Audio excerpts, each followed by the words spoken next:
నమస్తే, నేను జర్నలిస్ట్ శ్రీనివాస్. ఆంధ్రప్రదేశ్ ఉప ముఖ్యమంత్రి పవన్ కళ్యాణ్ గారు తిరుమల తిరుపతి దేవస్థానాన్ని దర్శించుకున్నారు. ఆయన ప్రాయశ్చిత్త దీక్షను విరమించారు. ఈరోజు ఆయన కుటుంబ సమేతంగా వాళ్ళ ఇద్దరు కూతురుతో కలిసి దర్శనం చేసుకున్నారు. బయటకు వచ్చిన తర్వాత సరే ప్రాయశ్చిత్త దీక్ష, పాప పరిహారం లేదా ఏదంటో దానికి వారి పేర్లు పెట్టుకుని వారి ఇష్టం, కానీ ఆడ ఏం ప్రాయశ్చిత్తం జరిగింది, ఏం పాపం జరిగింది, ఏం పరిహారం చేశారన్నది ఇక దేవుడికి తెలవాలి, ఆయన తెలవాలి. ఇవన్నీ ఒక ఎత్తు అయితే ఆయన రాజకీయాల్లోనూ ప్రజా జీవితంలోనూ ఉప ముఖ్యమంత్రి. తిరుపతి దాకా పోయి దర్శనం చేసుకొని మెట్ల మార్గంలో పోయి దర్శనం చేసుకుంటూ ఈ రాష్ట్రం కోసం, రాష్ట్రంలో వచ్చిన వరదల కోసం, రాష్ట్రంలో ప్రజలు ఎదుర్కొంటున్న సమస్యల కోసం ఏమైనా మాట్లాడతారేమని ఆంధ్రప్రదేశ్ ప్రజలు ఎదురు చూశారు. ప్రజలు 5 కోట్ల మంది ప్రజల కోసం తిరుమల తిరుపతి స్వామివారిని నేను ఇది కోరుకున్నా, అందరూ సుభిక్షంగా ఉండాలని, ఇగో ఈ విషయాలలో వరద బాధితులకు న్యాయం జరగాలని ఇంకోటి కోరుకున్నా అని మాట్లాడతాం. ఆయన బయటకు వచ్చి ఏం చెప్పిందంటే, ఈ ప్రపంచానికి ఎవరికి తెలవని ఆయన ఒక కొత్త విషయం చెప్పినట్టు చెప్పింది.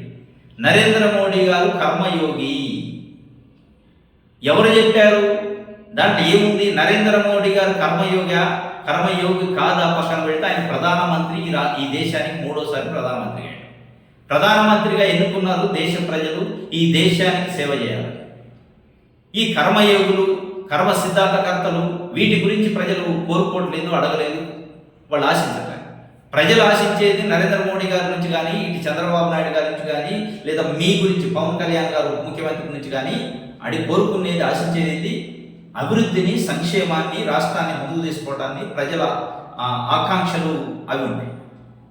అది పక్కన బట్టి ఆయన కర్మయోగి, ఈయన సనాతన ధర్మ పరిరక్షకుడు, లేకపోతే చంద్రబాబు నాయుడు గారి కష్టాన్ని చూడలేకపోతున్నా, అసలు ఆయన ఎట్లా కష్టపడతారు? మీరు ఇట్లా నాయకుల్ని, వ్యక్తుల్ని పొగిడే కార్యక్రమం, పాలాభిషేకాలు చేసే కార్యక్రమం చేస్తే చేసుకోండి, కానీ మీరు ఇలా రాజకీయాల్లో ఉప ముఖ్యమంత్రి తిరుమల తిరుపతి కొండకు పోయి నరేంద్ర మోడీ గారు కర్మయోగి అంటే దేనికి కర్మయోగి? ఏ కర్మకి యోగి?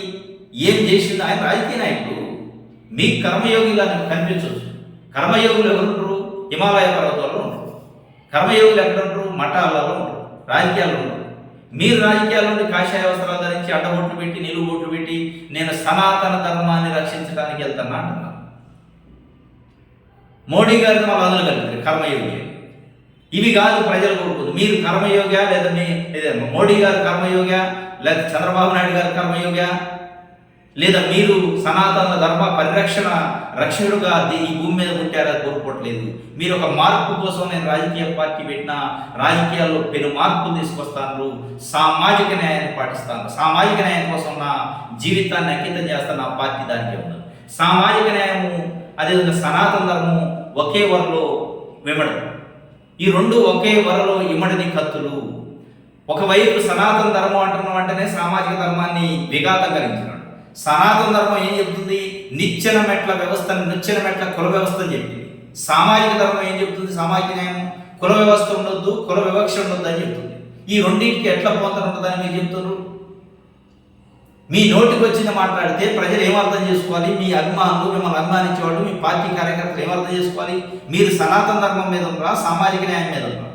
2 పడవల మీద కాళ్ళు వేసే నాయకుడు ఏ విధంగా అర్థం చేసుకోవాలి ప్రజలు? కాబట్టి మీరు నరేంద్ర మోడీ గారు కర్మయోగి అని చెప్పడానికి తిరుమల తిరుపతి దాకా పోయి దర్శనం చేసుకొని ఆ కొత్త విషయాన్ని కనిపెట్టినట్టు ఇది ప్రజల్ని మరి ఏమనుకుంటున్నారు, ఏం అర్థం చేసుకుంటారు? ప్రజల మరీ అంత మాయిలా అర్థం కాదని పవన్ కళ్యాణ్ గారు ఆ విషయం చెప్పాడు.